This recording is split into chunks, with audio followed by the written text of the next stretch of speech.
One of the doctors charged in the death of Friends star Matthew Perry has pleaded guilty. Dr. Salvador Plasencia in court Wednesday, the judge accepting his guilty pleas to 4 counts of distributing ketamine. He wrote in a text message in September 2023, quote, "I wonder how much this moron will pay." According to the plea agreement, in a 2-week stretch of 2023, Dr. Plasencia gave Matthew Perry and his assistant 20 vials of ketamine and ketamine lozenges. He received tens of thousands of dollars in exchange, and later that month, Perry was found dead in the jacuzzi of his Los Angeles home.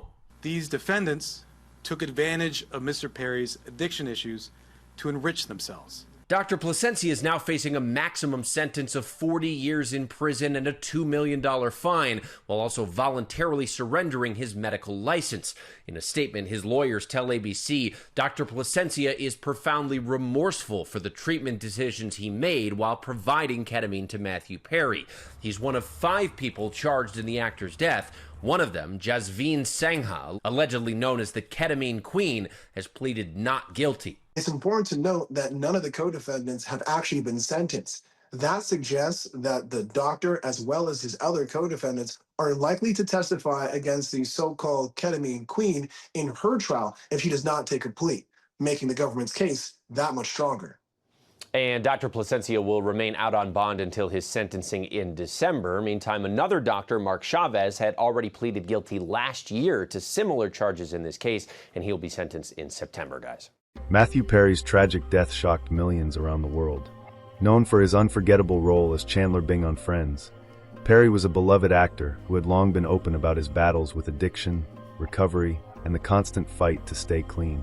But now, in the aftermath of his passing, a new chapter of the story is unfolding.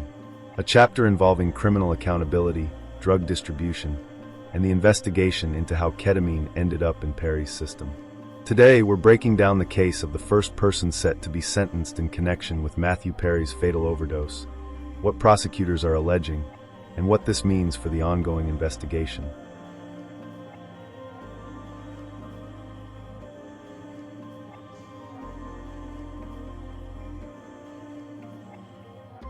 Or Matthew. Yeah, that's true. I'm Hey, sorry. man.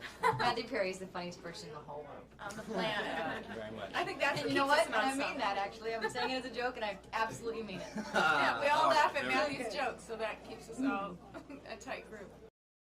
On October 28, 2023, Matthew Perry was found unresponsive in a hot tub at his Los Angeles home.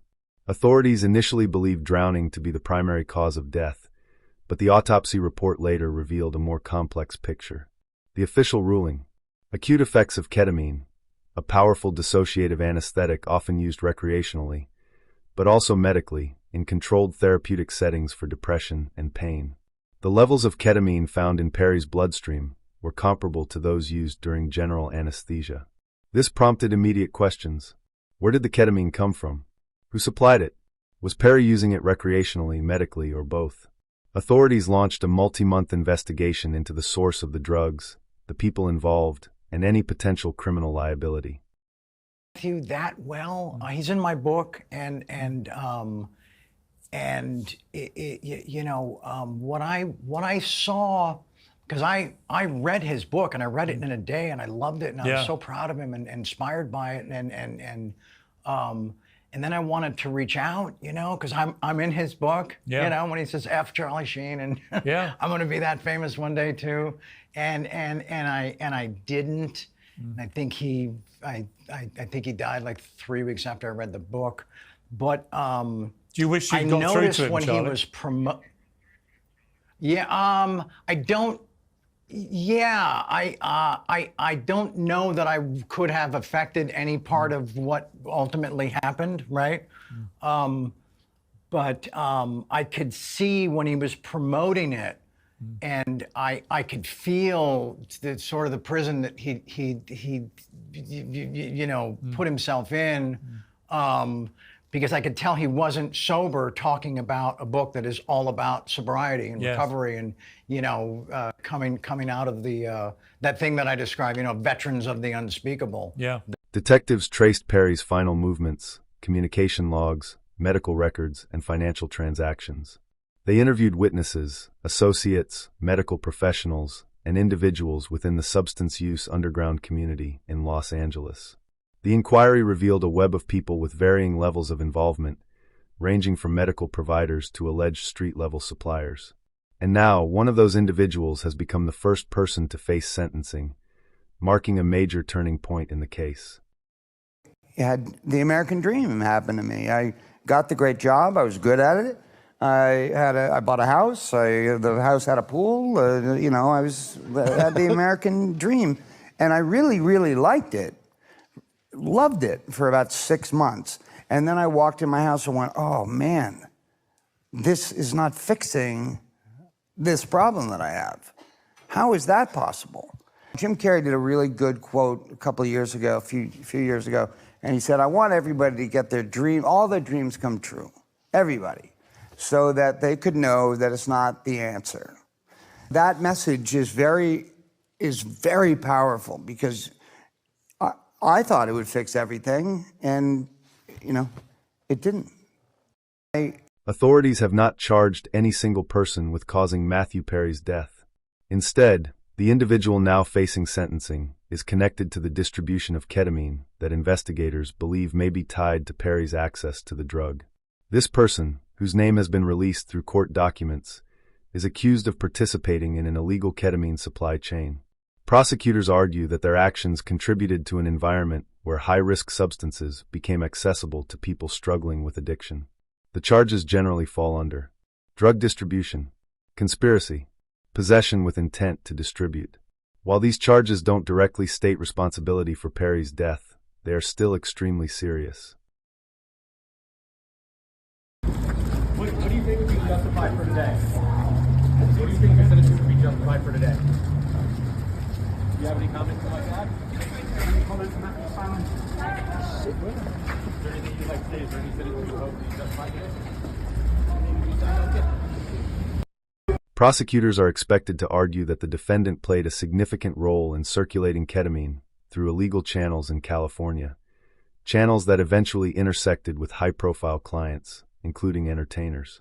They may push for a harsher sentence by highlighting the lethal dangers of unregulated ketamine, the growing crisis of drug contamination. The defense, on the other hand, is expected to argue mitigation, that their client did not knowingly supply drugs specifically to Matthew Perry, that they were one part of a broader system, not the central source, that they never intended harm and may not have known the ultimate destination of the drugs. They may also highlight cooperation with investigators or lack of prior criminal history.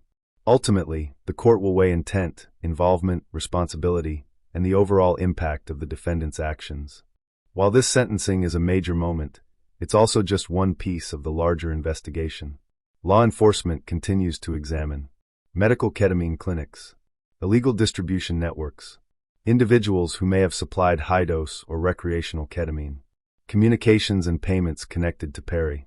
This sentencing could set the tone for future charges, plea deals, or investigations into other parties. It signals momentum and possibly more accountability to come. You pulled yourself with some friendships and support out of decades of addiction. This time it seems to really be sticking. You're 8 years sober, which is amazing. Thank you. Thank you. And here's what I want to ask you. So I know you knew Matthew Perry. You write in the book, we were both veterans of the unspeakable. Really well said. And thank you. We did a long tribute to Matthew Perry, who was so talented after he died. And it was obvious that his addiction had not been totally licked.